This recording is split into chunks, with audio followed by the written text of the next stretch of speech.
तो ठीक है, हम स्टार्ट करते हैं। सेक्शन 26 25 तक किसी को कोई दिक्कत, कोई क्वेरी किसी की?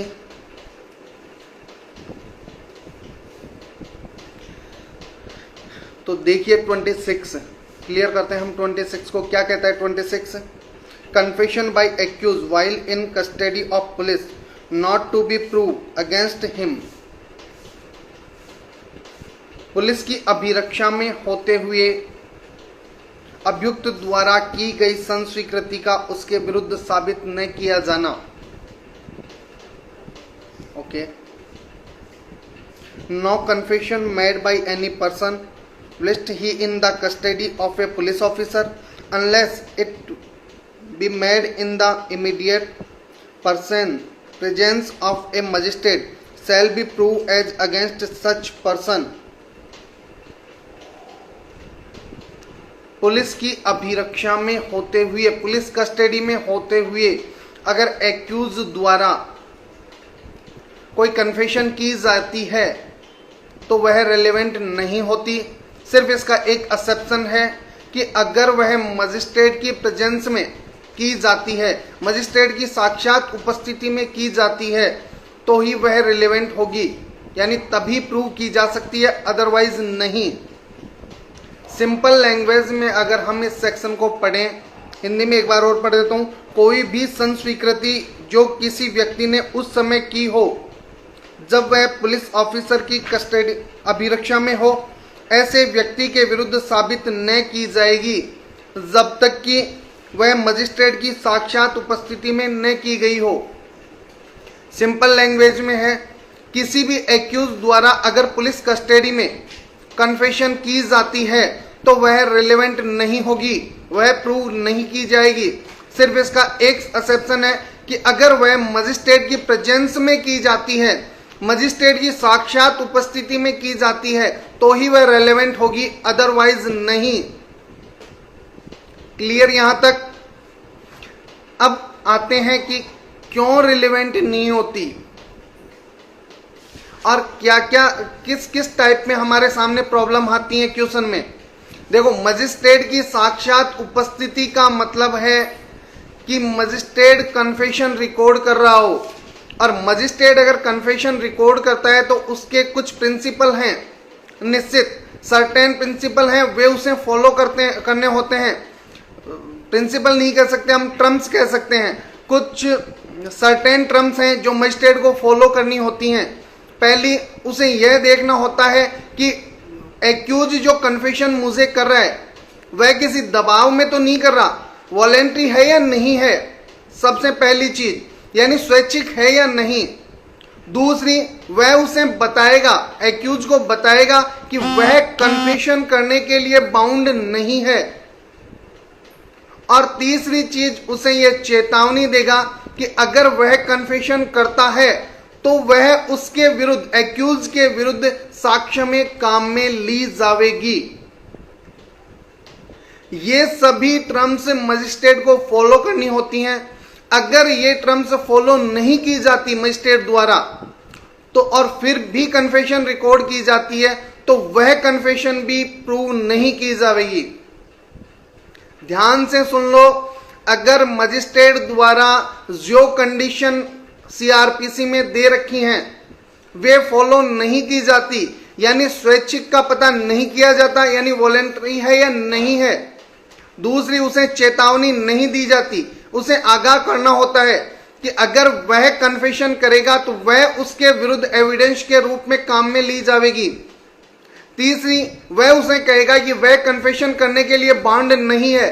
अगर ये चीजें फॉलो नहीं करता मजिस्ट्रेट और फिर भी कन्फेशन रिकॉर्ड होती है तो वह कन्फेशन भी यहां एविडेंस में प्रूव नहीं की जाएगी। क्लियर? अब चलते हैं 26 में 25 और 26 में क्या अंतर है। एक चीज हमेशा क्लियर रखना, क्योंकि अगर आपको कोई प्रॉब्लम दे और यह पूछ ले कि कौन सा सेक्शन अप्लाई होगा। प्रॉब्लम देता हूं, एक व्यक्ति को, एक एक्यूज को पुलिस ने अरेस्ट किया और अरेस्ट करने के बाद वह पुलिस से बताता है कि उसने किस टाइप में ऑफेंस किया। अब यहां दिमाग लगाने की बात है, वह पुलिस कस्टडी में है और उसने पुलिस से ही कन्फेशन की है। अगर वह कहीं हो, किसी स्थान पे हो और किसी भी स्थिति में हो, अगर एक एक्यूज द्वारा कन्फेशन पुलिस अधिकारी से की जाती है तो हम उसे सेक्शन 25 में लाएंगे, ना कि 26 में। 26 में वह पुलिस ऑफिसर को एड्रेस करते हुए कन्फेशन नहीं करता, सिर्फ पुलिस की कस्टडी में होता है। जबकि 25 में वह कस्टडी में है या नहीं, ये चीज मायने नहीं रखती कि वह पुलिस की कस्टडी में है या नहीं है। नो, भूल जाओ आपको एक ही चीज ध्यान रखनी है 25 में कि किसे एड्रेस कर रहा है कन्फेशन। अगर पुलिस ऑफिसर को कन्फेशन एड्रेस कर रहा है तो क्लियर 25 सेक्शन याद रखो, और अगर प्रॉब्लम में ऐसा दे रखा है तो 25 आप कर दो, आपका क्वेश्चन बिल्कुल सही होगा 101%। लेकिन उलझाने के चक्कर में यदि आपको यह दे दिया पुलिस कस्टडी में है और फिर कन्फ्यूजन कर रहे हैं और आपसे कहे कि कौन से में 25 में आएगी या 6 में, आप 26 क्यों, पुलिस कस्टडी हमारा पड़ा हुआ है, पुलिस कस्टडी 26 में है और एड्रेस टू पुलिस ऑफिसर 25 में है। लेकिन वह पुलिस कस्टडी में हो या नहीं हो, कहीं हो और कैसी भी स्थिति में हो, अगर एड्रेस टू पुलिस ऑफिसर करता है, पुलिस ऑफिसर से कन्फेशन करता है, तो वह हमेशा ही 25 में आएगी। क्लियर? अब बात करते हैं 26 में कौन सी आएगी। फिर 26 की पहली कंडीशन है एक्यूज पुलिस कस्टडी में है और वह other than police officer confession करता है, तो वह भी प्रूव नहीं की जाएगी। और प्रूव कौन सी की जाएगी, इसका सिर्फ एक ही एक्सेप्शन है, अगर वह मजिस्ट्रेट की प्रेजेंस में की जाती है, मजिस्ट्रेट की साक्षात उपस्थिति में की जाती है, तो ही वह प्रूव की जाएगी। क्लियर? एक प्रॉब्लम बताता हूं। एक तांगे के अंदर दो पुलिस वाले एक एक्यूज को लेके जा रहे थे। एक्यूज तांगे वाले का जानकार मान लो या उससे बातों में जानकार हो गया, उनके बीच बातें होने लगी। पुलिस वाले थोड़े साइड में थे, न्यायालय के लिए उसे लेके जा रहे थे पेश करने के लिए। उसने तांगे वाले को ऑफेंस का पूरा ब्यौरा दिया। उसने तांगे वाले को ऑफेंस का पूरा ब्यौरा दिया। कोर्ट पहुंचते पहुंचते क्या वह तांगे वाला उस कन्फेशन को प्रूव करवा सकता है? क्या यहां एक्यूज द्वारा तांगे वाले से की गई कन्फेशन रेलेवेंट होगी? प्लीज कमेंट्स में फटाफट कमेंट्स करें। एक बार फिर प्रॉब्लम सुन लो। दो पुलिसकर्मी एक एक्यूज को थाने से न्यायालय में पेश करने के लिए लेके जा रहे हैं, तांगे में बैठाकर लेके जा रहे हैं। तांगे वाले से एक्यूज पूरी ब्यौरा बताता है तांगे वाले को कि उसने बिल्कुल सही है सुषमा, नहीं होगी क्योंकि वह इस टाइम पुलिस कस्टडी में है। कई बार एक बार प्रॉब्लम दी थी कि एक बार एक एक्यूज को पुलिस का investigation officer, okay thank you Shalu, you are right, police वाले एक एक्यूज को उसका मेडिकल करवाने के लिए डॉक्टर के पास लेके जाते हैं। बाहर पुलिस वाले जबकि बाहर खड़े हैं और अंदर डॉक्टर उसका मेडिकल कर रहा है। जिस टाइम डॉक्टर मेडिकल कर रहा है, प्रतिमा यू आर राइट, जिस टाइम डॉक्टर मेडिकल कर रहा है उस समय डॉक्टर को वह ब्यौरा बताता है किस तरह उसने ऑफेंस किया। डॉक्टर पूछता है बता यार कैसे तूने ऑफेंस किया, तो वह पूरा ब्यौरा डॉक्टर को सही सही बताता है। तो यहां भी याद रखना, अभी भी वह पुलिस की कस्टडी में है, चाहे वह किसी भी व्यक्ति को कन्फेशन करे, वह कन्फेशन प्रूव नहीं की जा सकती। क्योंकि वह पुलिस की कस्टडी में है और जब तक व्यक्ति पुलिस की कस्टडी में होता है उसकी कन्फेशन प्रूव नहीं की जा सकती, क्योंकि यह माना जाता है कि पुलिस कस्टडी में है तो पुलिस का कहीं ना कहीं उसके ऊपर इफेक्ट है, वह पुलिस के प्रभाव में है। Okay, clear. कुछ केस हैं वह हम देख लेते हैं। Imandin versus Emperor AIR 1934 Lahore 76। Imandin versus Emperor AIR 1934 Lahore 76। यहां यह कह रखा है कि पुलिस कस्टडी में की गई संस्वीकृति रिलेवेंट नहीं होती, लेकिन अगर उसने जुडिशियल कस्टडी में कन्फेशन की है, चाहे वह जुडिशियल कस्टडी में हो, वहां पुलिस का पहरा हो, लेकिन वह कस्टडी में हो जुडिशियल में, तो उसके द्वारा की गई कन्फेशन मान्य होगी। यानी पुलिस कस्टडी में जुडिशियल कस्टडी शामिल नहीं है। बेशक वहां पुलिस का पहरा हो रहा हो, पुलिस द्वारा ही उसका ध्यान रखा जा रहा हो, लेकिन वह जुडिशियल कस्टडी में है, इसलिए उसे पुलिस कस्टडी नहीं माना जाएगा। क्लियर कर लेना ये चीजें।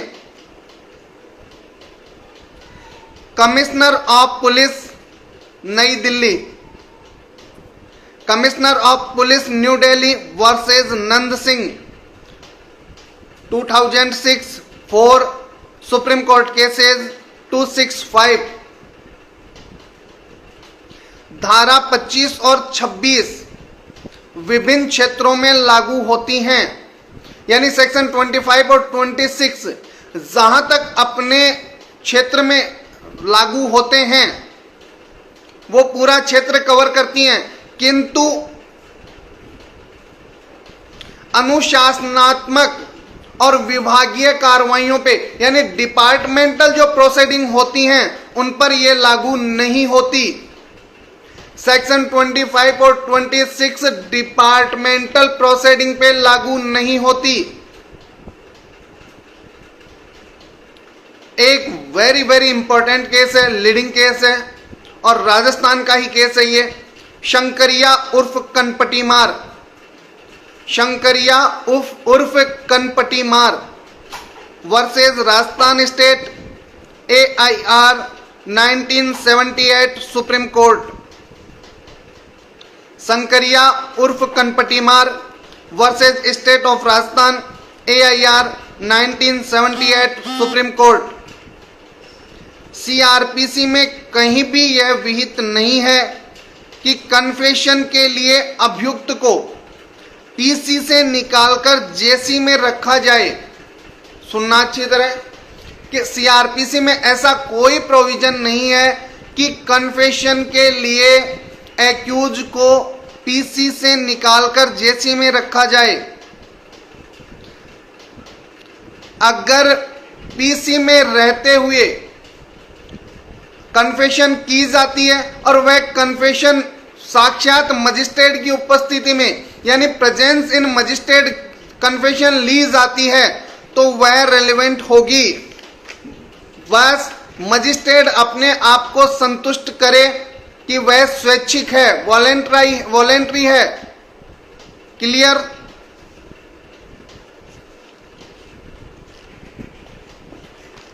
एक चीज और थी आपको बता दूं मैं,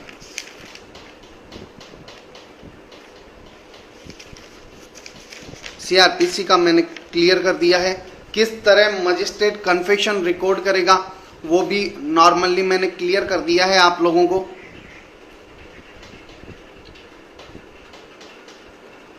और एक चीज और बता रखी है कि कोई भी मजिस्ट्रेट तब तक कन्फेशन रिकॉर्ड नहीं करेगा जब तक वह अपने आप को पूर्णतः संतुष्ट नहीं कर लेता कि वह वॉलेंट्री है यानी स्वैच्छिक है। क्लियर। एक केस है Pritam Singh versus MP state, Pritam Singh versus MP state AIR 1997 Supreme Court 645 Pritam Singh versus state of MP AIR 1997 Supreme Court 645। इस केस में मजिस्ट्रेट ने कन्फेशन रिकॉर्ड की और अभियुक्त को चेतावनी भी दी। अभियुक्त से कहा कि वह अगर कन्फेशन करेगा तो वह उसके विरुद्ध साक्ष्य में काम में ली जाएगी, लेकिन मजिस्ट्रेट ने अपने आप को संतुष्ट नहीं किया कि वह स्वैच्छिक कर रहा है या दबाव में कर रहा है, तो उसके द्वारा की गई कन्फेशन को प्रूव नहीं करने दिया गया, यानी उसे रेलेवेंट नहीं माना गया। क्लियर? चलते हैं सेक्शन 27 में। और अगर मैं कहूं कि कन्फेशन की जान है ये सेक्शन 27, एक 27 सेक्शन अगर नहीं होता तो हर एक्यूज बाइज्जत बरी होता। अगर सेक्शन 27 नहीं होता तो हर एक्यूज बरी होता, इसमें कोई अतिशयोक्ति नहीं है। देखते हैं सेक्शन 27।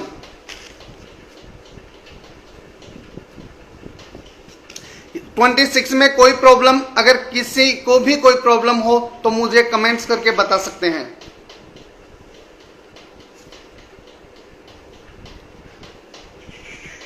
एक इसका 26 का एक्सप्लेनेशन है, स्पष्टीकरण है। In this section magistrate does not including the head of A village discharging magistrate functions in the presidency of Fort St. George or elsewhere unless such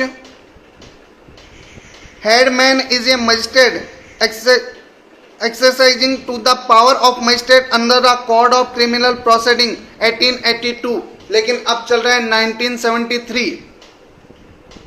ये कह रहा है कि मजिस्ट्रेट के अंदर फोर्ट सेंट जॉर्ज की प्रेसिडेंसी में या अन्यत्र मजिस्ट्रेट के कृत्य निर्वहन करने वाला ग्रामीण नहीं आता, जबकि वह ग्रामीण कोड ऑफ क्रिमिनल प्रोसीजर 1882, लेकिन आप कर लो 1973 के अधीन मजिस्ट्रेट की शक्तियों को प्रयोग करने वाला मजिस्ट्रेट न हो।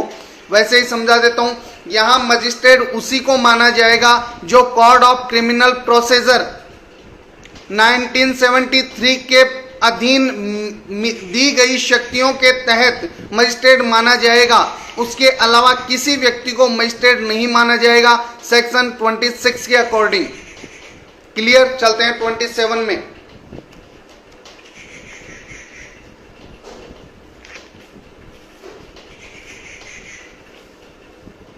How much of information received from accused may be prove. अभियुक्त से प्राप्त जानकारी में से कितनी साबित की जा सकेगी। How much of information received from accused may be prove provided that when any fact is deposed to as discovered in consequence of information received from a person accused of any offence in the custody of a police officer, so much of such information,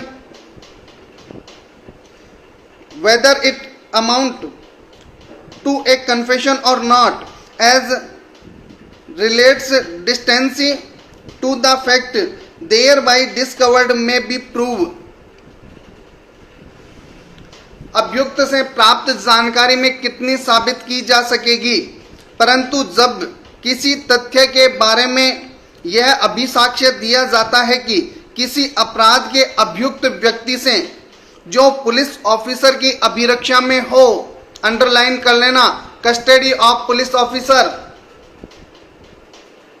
प्राप्त जानकारी के परिणाम स्वरूप उसका पता चलता है, तब ऐसी जानकारी इसमें से उतनी, चाहे वह संस्वीकृति की कोटि में आती हो या नहीं, जितनी तद्वारा पता चले हुए तथ्य से स्पष्टतया संबंधित है, साबित की जा सकेगी। एक एक्यूज से प्राप्त जानकारी में से कितनी साबित की जा सकेंगी, देखो 25 और 26 एक तरफ ये कह रहे हैं, 25 कहता है कि पुलिस ऑफिसर से की गई कन्फेशन रिलेवेंट नहीं है, प्रूव नहीं कर सकते, और 26 कह रहा है पुलिस कस्टडी में अगर कन्फेशन कर रहा है तो वह भी आप प्रूव नहीं कर सकते। अब 27 कह रहा है कि उसमें जो प्राप्त जानकारी है, जो पुलिस ने इन्वेस्टिगेशन की है, उसमें एक्यूज से जो प्राप्त जानकारी उन्हें मिली है, उसमें से क्या चीज साबित की जा सकती है।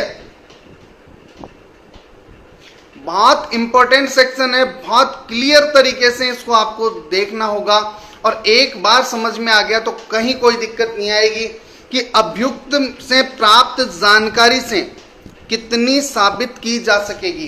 देखो इस सेक्शन में ये कवर करता है आर्टिकल वगैरह जो हम प्राप्त करते हैं, जैसे किसी व्यक्ति ने किसी दूसरे का मर्डर किया, अब मर्डर करने के बाद एक्यूज के जो भी आर्टिकल प्राप्त किए जाते हैं उससे रिलेटेड खून आलूदा कपड़े, ब्लड से सने हुए उसके क्लॉथ्स,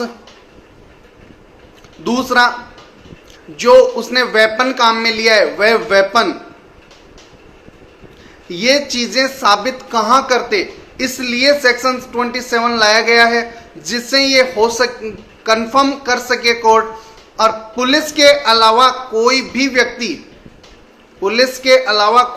व्यक्ति उन वेपन्स को और उन चीजों को नहीं निकलवा सकता। इसलिए यहां इन चीजों को रेलेवेंट बनाने के लिए ही यह सेक्शन डाला गया है, जिससे कि पुलिस ये साबित कर सके कि ये वेपन इसने काम में लिया था और ये कपड़े उसने पहने हुए थे, जिससे परिस्थितियों में अनुमान हो सके कि उसने ऑफेंस किया है। अब क्या क्या शर्तें हैं? ओके तनिष, अब एक चीज बता दूं, क्या क्या शर्तें हैं, सेक्शन 27 कब अप्लाई होगा। सबसे पहली चीज ये देख लो आप, पहली शर्त है एक्यूज की इंफॉर्मेशन से फैक्ट्स का पता चलना चाहिए, यानी इंफॉर्मेशन खुद एक्यूज दे और उससे फैक्ट्स का पता चले। लिख लें आप, एक्यूज की इंफॉर्मेशन से फैक्ट्स का पता चलना चाहिए।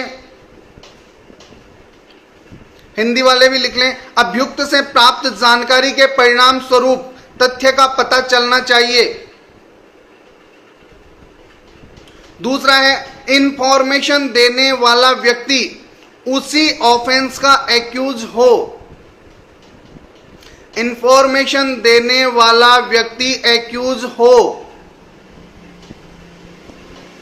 तीसरी और सबसे इंपॉर्टेंट कंडीशन है वह पुलिस कस्टडी में हो, वह पुलिस कस्टडी में हो। चौथी है इंफॉर्मेशन का वह पार्ट जो पता चले फैक्ट से रिलेटेड है। इंफॉर्मेशन का वह पार्ट जो पता चले फैक्ट से रिलेटेड है, प्रूव किया जा सकता है, अदरवाइज इररिलेवेंट होगा। यानी जो पता लगे फैक्ट से संबंधित है वही पार्ट प्रूव किया जाएगा, अदरवाइज जो भी चीजें वो इररिलेवेंट होंगी। सपोज देन एक मुलजिम ने कहा, आप लोगों ने अगर पढ़ा हो तो पुलिस द्वारा फर्द बनाई जाती है, उसमें लिखा जाता है कि जेल में रहते हुए, मतलब पुलिस कस्टडी में है एक्यूज और उसने जेल में से एक पुलिस वाले को इशारा किया और बुलाया अपने पास, और वह बोलता है कि जिस हथियार से मैंने विक्टिम को मारा था वह हथियार आप चाहो तो मैं चलकर दिखा सकता हूं। यही लैंग्वेज आपको लिखी हुई मिलेगी, क्योंकि यहां स्वैच्छिक जरूरी है। दाब और दबाव, पुलिस बेशक दाब दबाव का प्रयोग करती है लेकिन वह शो कहीं नहीं करती। फिर उसके द्वारा बताया जाता है कि ठीक है वो मैंने उस कुएं में ले जाके डाल दिया था। एक्यूज को कुएं के पास ले जाया जाता है, वह आर्टिकल बरामद किया जाता है और आर्टिकल ले आते हैं। अब यहां आर्टिकल बरामद करना साबित किया जा सकता है, लेकिन यह साबित नहीं किया जा सकता कि उसने यह कहा कि मैंने उसे मारा। यह हो गई कन्फेशन, मैं अपने अपराध को स्वीकार किया पूर्णतः, उसे सेक्शन 27 में साबित नहीं कर सकते। लेकिन वह वेपन जो उसकी निशानदेही पे बरामद किया गया है, वेपन जो प्राप्त किया गया है, वह वेपन का प्राप्त करना यहां रेलेवेंट है। उसे प्रूव किया जा सकता है कि उसे मुलजिम की यानी एक्यूज की निशानदेही पे बरामद किया गया था। क्लियर? कहीं कोई दिक्कत? फैक्ट्स ऑफेंस से रिलेटेड होना चाहिए। जो भी फैक्ट्स है वह ऑफेंस से रिलेटेड होना चाहिए, तभी यहां प्रूव किया जाएगा, अदरवाइज नहीं।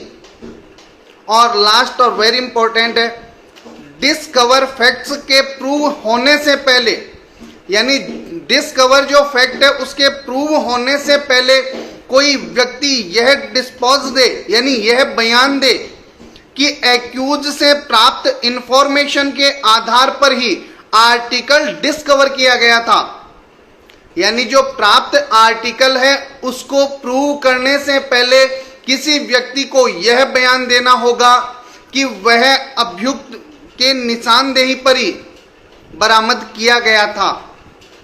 क्लियर यहां तक? इसमें एक केस है S C. Bahri versus state of Bihar. S C. Bahri versus state of Bihar, AIR 1994, Supreme Court 2420। S C. Bahri versus state of Bihar, AIR 1994, Supreme Court 2420। यहां सेक्शन 27 के लिए दो कंडीशन कंपल्सरी बताई गई थी इस केस के माध्यम से। पहली है, इंफॉर्मेशन देने वाला व्यक्ति ऑफेंस का एक्यूज होना चाहिए। इंफॉर्मेशन देने वाला व्यक्ति ऑफेंस का एक्यूज होना चाहिए। और दूसरी कंडीशन थी, उसे पीसी में, वह पुलिस कस्टडी में हो। Clear? SC. Bahri versus state of Bihar, AIR 1994, Supreme Court 2420। यहां दो कंडीशन बताई थी सेक्शन 27 के लिए। पहली, इंफॉर्मेशन देने वाला पर्सन ऑफेंस का एक्यूज हो, और दूसरी वह पुलिस कस्टडी में हो। क्लियर? अब आते हैं इस सेक्शन की संवैधानिकता पर कि यह कॉन्स्टिट्यूशनल है या नहीं। बार बार इस पे क्वेश्चन अराइज हुए हैं कि यह कॉन्स्टिट्यूशनल है या नहीं है। तो देखते हैं इसकी संवैधानिकता। वैसे नॉर्मली बता दूं कि यह सेक्शन पूर्णतः संवैधानिक है। यह सेक्शन पूर्णतः संवैधानिक है।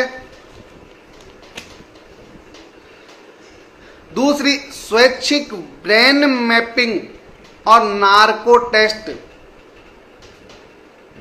वे भी इसी सेक्शन में कवर होते हैं। ध्यान रखना, स्वैच्छिक ब्रेन मैपिंग और नार्को टेस्ट ये भी इसी सेक्शन द्वारा कवर होते हैं।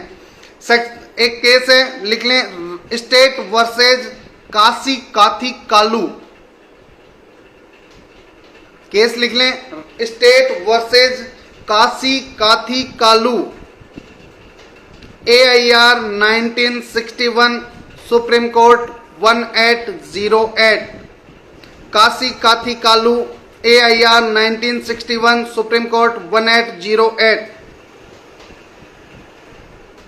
अगर एक्यूज को ऑफेंस में फंसाने वाली इंफॉर्मेशन बिना दबाव के प्राप्त की जाती है तो उससे आर्टिकल 20(3), आर्टिकल 20 क्लॉज 3 का उल्लंघन नहीं होता। आर्टिकल 20 क्लॉज 3 का वायलेशन नहीं होता। क्लियर? अब दूसरी है, वेरी वेरी इंपॉर्टेंट केस है इसका, कई बार पूछा भी जा चुका है, Dev Manu Upadhyay versus state of UP. Dev Manu Upadhyay versus state of UP, AIR 1960, Supreme Court 1125। Dev Manu Upadhyay versus state of UP, AIR 1960, Supreme Court 1125। यहां कहा गया था यह सेक्शन आर्टिकल 14 का वोलेशन नहीं करता।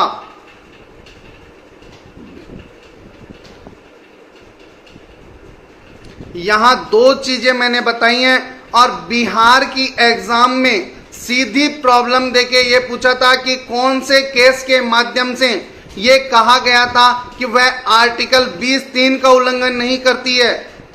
अगर आर्टिकल 20 क्लॉज 3 के वोलेशन का प्रश्न हो तो आपका केस होगा काशी काथी कालू, और अगर आर्टिकल 14 के वोलेशन का प्रश्न हो तो देवमनु उपाध्याय। इन दोनों सेक्शनों को आर्टिकल के साथ याद कर लेना, सीधा क्वेश्चन यहां से उठ के आता है और 90% गलत होता है। बिहार वाली एग्जाम ने अधिकांशतः ने देवमनु उपाध्याय किया था, जबकि देवमनु उपाध्याय आर्टिकल 14 से संबंधित है और काशी काथी कालू आर्टिकल 20 क्लॉज 3 से रिलेटेड है। क्लियर? यहां देवमनु उपाध्याय का जो केस है इसमें मैं आपको बहुत ब्रॉड तो नहीं, केस स्टडी बता देता हूं कि कैसे इसमें क्या हुआ था। इसमें देवमनु था, उसका दुलारी से विवाह हो गया था और दुलारी जब बच्ची थी, जब छोटी थी, थैंक यू, दुलारी जब छोटी थी तभी उसके माता और पिता खत्म हो गए थे। अब उसके चाचा और चाची ने उसकी परवरिश की थी। देवमनु से उसकी शादी हो गई। देवमनु चाहता था कि वह अपनी जो प्रॉपर्टी यानी उसके माता पिता की जो प्रॉपर्टी है वह यहां ले आए, लेकिन उस बात पे उसके thank you Kiran, Honey thank you, उस बात पे दोनों के बहुत बहस होती थी। एक दिन उनमें मनमुटाव हुआ भयंकर। दूसरे दिन उसकी लाश पड़ी मिली। लोगों ने उसे गंडा सा लेके भागते हुए नदी में नहाया, नदी में उसने गंडा सा फेंका और वहां से निकल गया। पुलिस को ये सारी इंफॉर्मेशन उसने खुद ने बताई जब वह पुलिस कस्टडी में था। Ajay Singh thank you. जब वह पुलिस कस्टडी में था तो उसने एक एक चीज बताई कि सब मैंने इस तरह मारा, मैंने मेरी पत्नी को गंडासे से मारा है, रात को सोते समय मैंने गंडासे से मारा। उसके बाद मैंने गंडासा उठाया और नदी में गया, नदी में मैंने अपने कपड़े साफ किए, खुद नहाया और गंडासे को मैंने नदी में ही डाल दिया। जब गंडासा पुलिस ने बरामद किया और उसकी वेरिफिकेशन करवाई तो उस पे जो ब्लड था वह ह्यूमन ब्लड था और दुलारी का ही ब्लड था, यह भी पुष्टि हुई। यहां मैंने दुलारी को मारा, इस चीज को कोर्ट ने प्रूव नहीं माना क्योंकि यह पुलिस से की हुई कन्फेशन थी। इस आधार पर इसको इररिलेवेंट माना, लेकिन उसकी निशानदेही पर गंडासा बरामद करना, लोगों के द्वारा इस चीज की पुष्टि हो जाना कि वह नदी की ओर गंडासा लेके भागा था और वह गंडासा बरामद करना और गंडासे पे लगे हुए ब्लड सैंपल की जांच में वह ब्लड दुलारी का मिलना, ये सब चीजें उसके अपराध को करने की ओर इंगित करती थी और सेक्शन 27 में इसे सही माना और प्रूव करने की इजाजत दी गई और प्रूव किया गया। देवमनु ने यह कहा कि यह सब आर्टिकल 14 के अधीन उससे जो भी कन्फेशन की है वह आर्टिकल 14 का उल्लंघन है। उसकी कन्फेशन को कन्फेशन नहीं माना जाना चाहिए और वह साबित नहीं की जा सकती। विकास थैंक यू। वह साबित नहीं की जा सकती। इस आधार पे उच्च न्यायालय ने उसे बरी किया, लेकिन जब सुप्रीम कोर्ट में यह केस चला, हाई कोर्ट में बरी होने के बाद सुप्रीम कोर्ट में जब अपील चली तो सुप्रीम कोर्ट ने कहा कि सेक्शन 27 में प्राप्त सूचना यानी उसमें प्राप्त इंफॉर्मेशन आर्टिकल 14 का उल्लंघन नहीं करती और यह सेक्शन पूर्णतः कॉन्स्टिट्यूशनल है। क्लियर? कहीं कोई दिक्कत?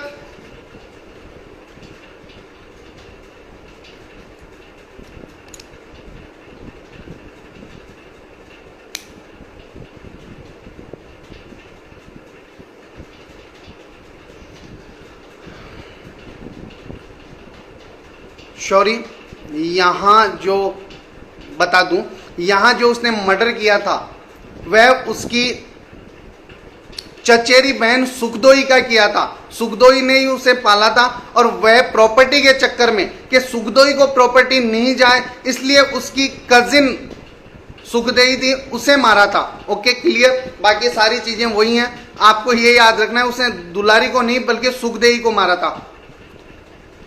चलते हैं आगे। इनायत उल्लाह वर्सेस महाराष्ट्र राज्य, यह भी वेरी वेरी इंपॉर्टेंट केस है, सेक्शन 27 से रिलेटेड। इनायतुल्लाह वर्सेस महाराष्ट्र राज्य, AIR 1976, Supreme Court 483।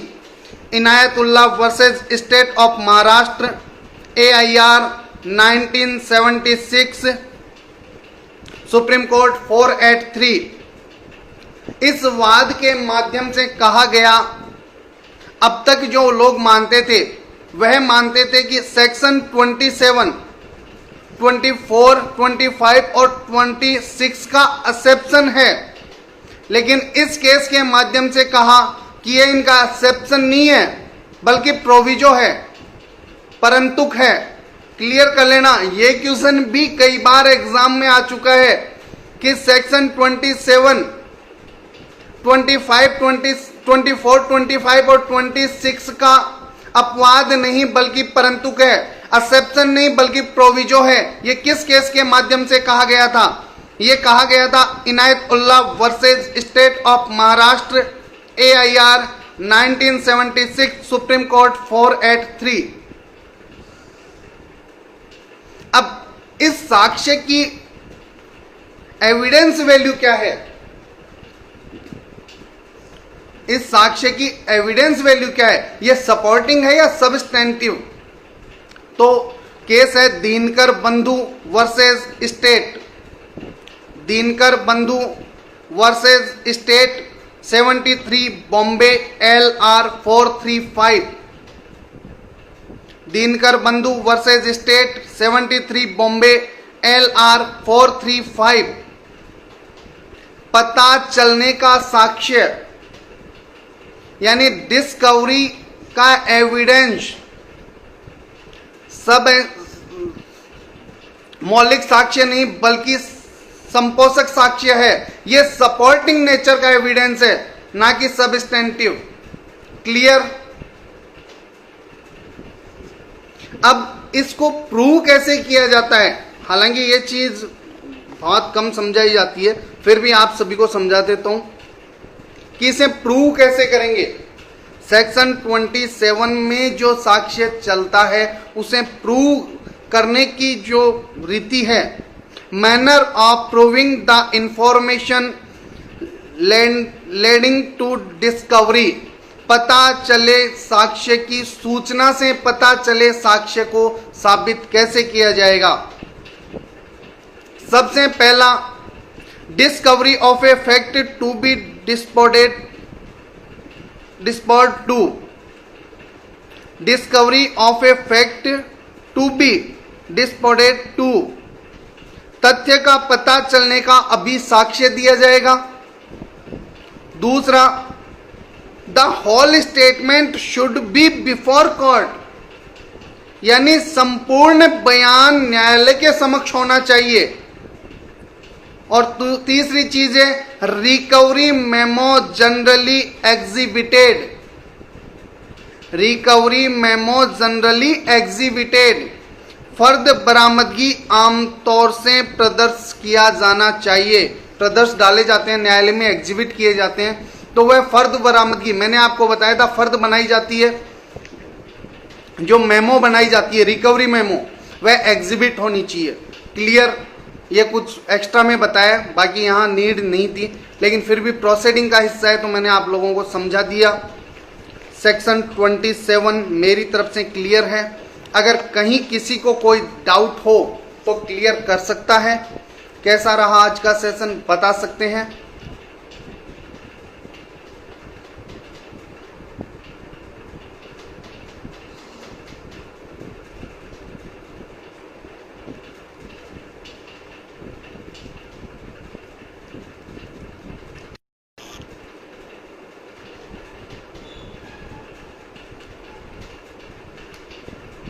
Thank you Ajay, thank you, thank you Sharif, Aditya, it's okay, okay ठीक है। तो आज का सेशन लास्ट पॉइंट फिर से बताएं, एग्जिबिट होनी चाहिए, रिकवरी मेमो पे एग्जिबिट डलना चाहिए। फर्द जो बनाई जाती है उस पे एग्जिबिट डाला जाता है, प्रदर्श ए बी सी वह डाला जाना चाहिए। कमिश्नर ऑफ न्यू दिल्ली वाला case, commissioner of new Delhi versus Nand Singh, commissioner of police new Delhi versus Nand Singh 2006 4 supreme court cases.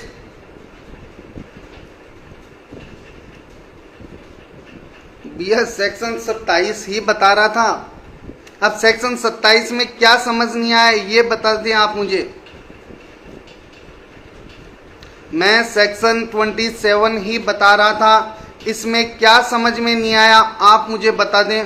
पूरा सेक्शन अगर रिपीट तो वो नहीं हो सकता, आप वीडियो में देख लें, आज भी एक बार और अपलोड करूंगा मैं, तो उसे देख लें।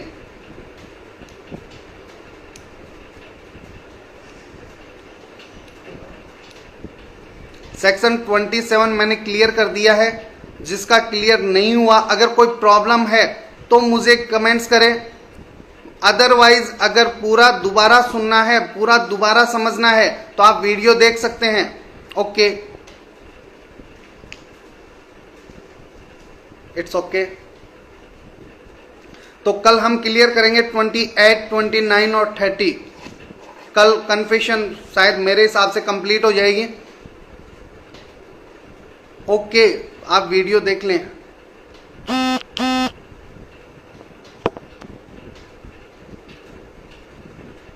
ठीक है, तो एक बार फिर सभी को टीचर्स डे की हार्दिक शुभकामनाएं, शिक्षक दिवस की हार्दिक शुभकामनाएं।